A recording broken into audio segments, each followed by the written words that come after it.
Hey everyone, welcome back to Hammer and Anvil. I'm Dave, of course. Today I got another tool review for you, so stay tuned. All right, y'all. So first things first, I want to say that this is not a sponsored video. All these videos that I do, I'm not asked by any of the manufacturers to do them. I do them simply for the enjoyment of it and simply because that's something that I like to see myself, especially when I'm curious about a tool. Before I make a purchase, I want to see what somebody else thinks about it. So paid all my hard-earned money for this. Every single penny of it went toward all my tools, including this right here. So I'm just going to get into the review right now. This is the WEN 5-inch metal cutting bandsaw.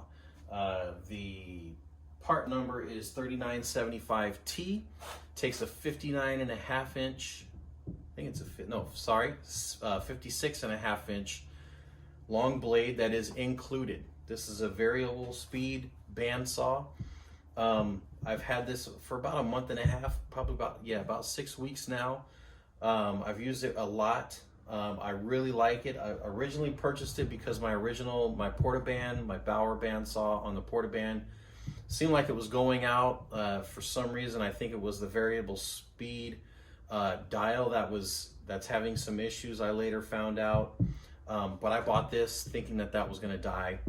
So I'm glad I did, because I really like this. It cuts nice and straight. But anyways, I'll get into the details of it. So right at the top here, you have a variable speed switch that goes from basically 1 to 6. I keep it about a 5 to a 5.5. Thicker steel you want to go a little bit slower with, or harder, higher carbon steel you want to go slower with, so you don't burn the blade and make the teeth really dull. Pros, it's very sturdy. It's all cast iron, so the body, the platform, the vise, everything on here except the motor shroud and the handle is cast iron. The little knobs for turning the saw angle, and as well as the guide depth, those are both plastic. Everything else on this thing is metal. So nice and heavy duty. Definitely would recommend it. Like I said, I've been using it for the past few weeks. Have not had any issues. It cuts really great. The blade that it came with kind of sucks. It's made by WEN.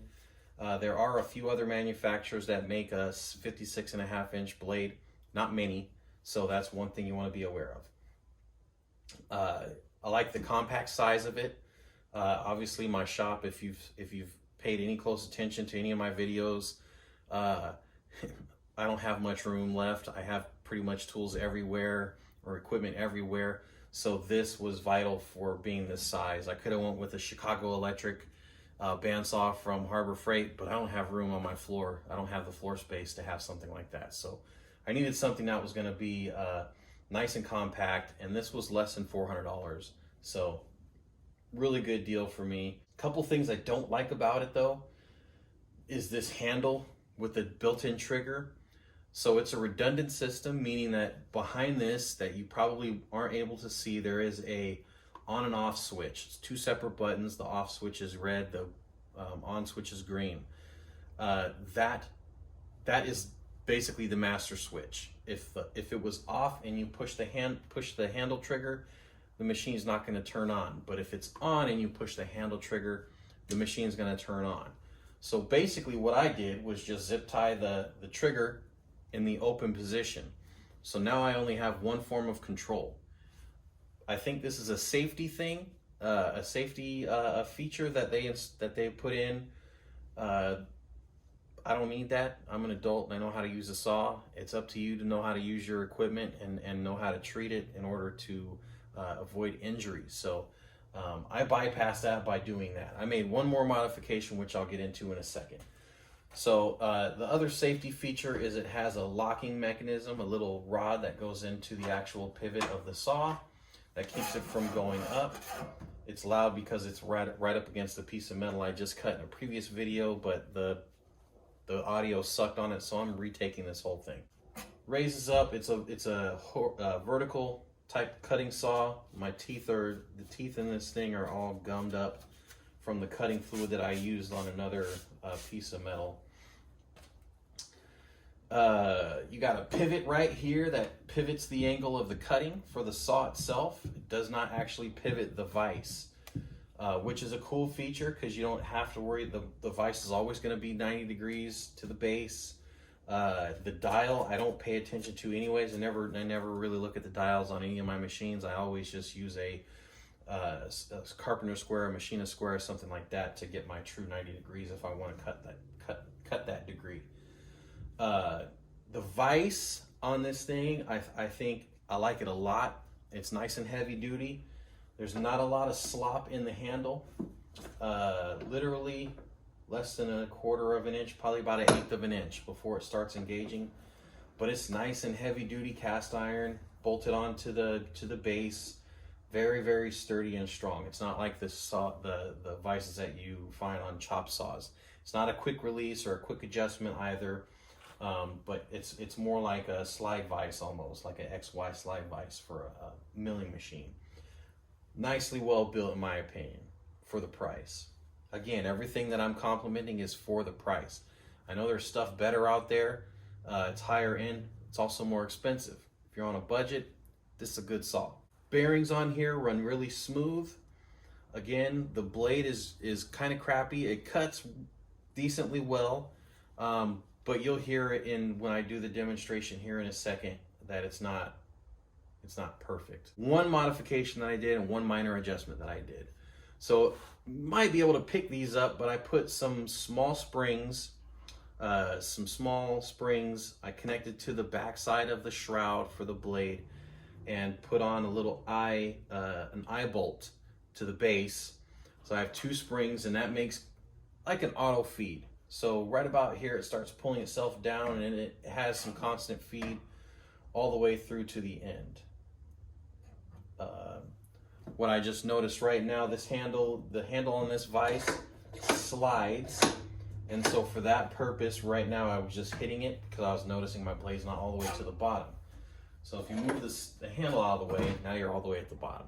I've done that twice now. I forget to do that to keep the handle out of the way of the blade.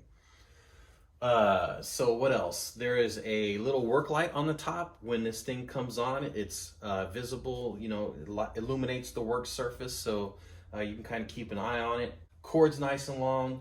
The unit itself is pretty heavy. It's like 45 pounds or something like that. The cutting depth is 5 inches.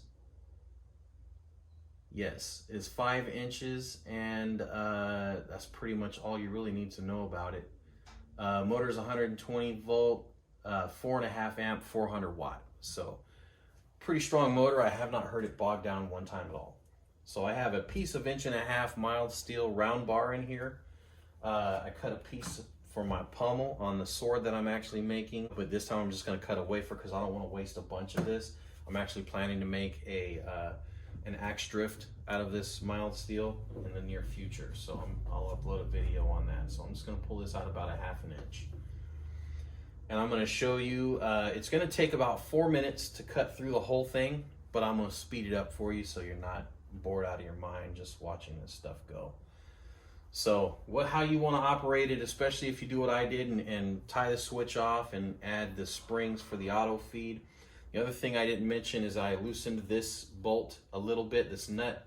This gave it a little easier movement, so that way the auto feed works really well. One other thing I almost forgot to show you is it also comes with this, which screws into the vise.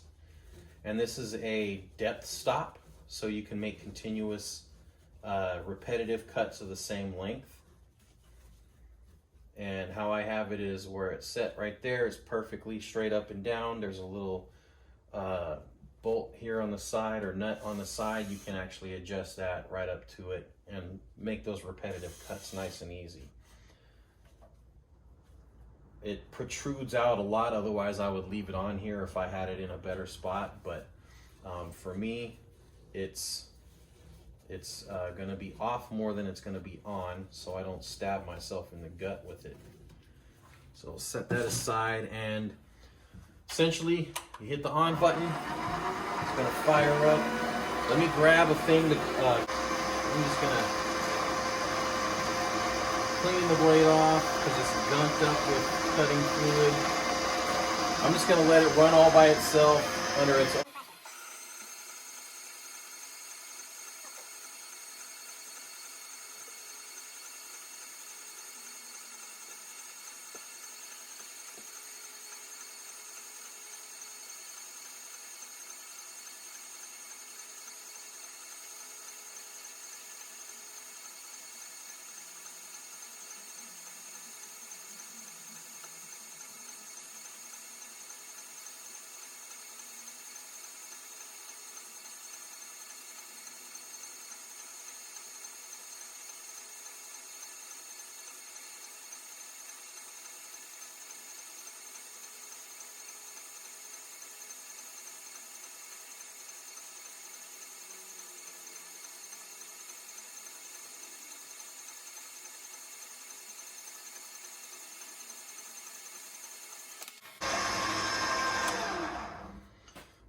All right, so there you have it. Again, better blade, probably cut a little bit faster. I wouldn't consider this blade to be close to being dull yet, but again, it's clogged up a little bit with chips from cutting previous stuff. This, I mean, it's definitely warm, but I can hold it. So, cutting fluid, probably don't actually need it. Because it's not going to do anything for cooling the blade down. Not going to do anything for cooling the material down that you're cutting. So yeah, it's decent. It's decent. Definitely cuts 90 degrees. As I measured this with my machinist square, it's square. It's perfect. Didn't have to adjust that at all. That came like that out of the box. So you can see the cut on the coin that I just cut. It's nice and clean. One little burr, probably have to file that off, but that's very insignificant. That's gonna be common with probably most saws of this type. The only thing I wish that this had, not really wish is a strong word. The only thing I would like a little better if this had would be an automatic off, like some of the fancier ones. Once this reaches to the cutting, to the zero position, that it shuts off by itself. I kind of thought, I could probably make a contact closure to where it shuts it off for me, but it's really not that big a deal. I mean, how many times am I going to be cutting 1.5 inch piece of round stock? Bigger mass, much more mass is going to take a lot longer to cut. I'm cutting I'm cutting flat stock primarily. If I'm cutting or restacking for Damascus or angle iron or anything like that. So tube steel for the canisters, things like that. So nothing that I need to worry about. It's totally cool the way it is. I like it a lot. Blade teeth are 14/18 TPI. So pretty standard tooth separation or tooth count per inch for a bandsaw. If you guys happen to see any tools in my shop, and any of the videos that catch your eye that you might want to know more about, or that you might be interested in purchasing for yourself, for your own shop, feel free to reach out to me, post a comment in one of the videos. I'll catch that. If you want me to do a tool review or just speak on a little bit about it, I'll happily do that for you. So for me, that's important. A lot of people just put links in their video descriptions about the tools that they use. Again, I don't have any. I have one affiliate, and that's OBM. Everything else I use, I purchase on my own. This is a third WEN product that I used. I have a drum sander, and I just got a bandsaw to replace my Bauer. I'll be doing a tool review on that coming up in the future as well, but just installed it today. So I want to give that some time and make sure it's going to be working fine. So any other tool is up for grabs for you guys to hit me up about, and I can tell you more about them. So, again, I'm happy to help out if I can with that. Sword is still in the works. I haven't started grinding it yet. That's going to be the next couple the next couple weeks, I'm gonna hopefully get back to that. I'm trying to still figure out how to attack it properly, so I really don't want to ruin it, even though it's, you know, it's steel from my side of my house, my spring steel. I just really want this to go right. So, all right, everyone. Well, that's all for now. If you like the review and you got something out of it, please hit the like button. If you want to come back and watch more videos, hit the subscribe button. That lets me know I'm doing something right. And if you want to know when a new video comes out, hit the alert, that little bell. That'll tell you anytime I put out a new video.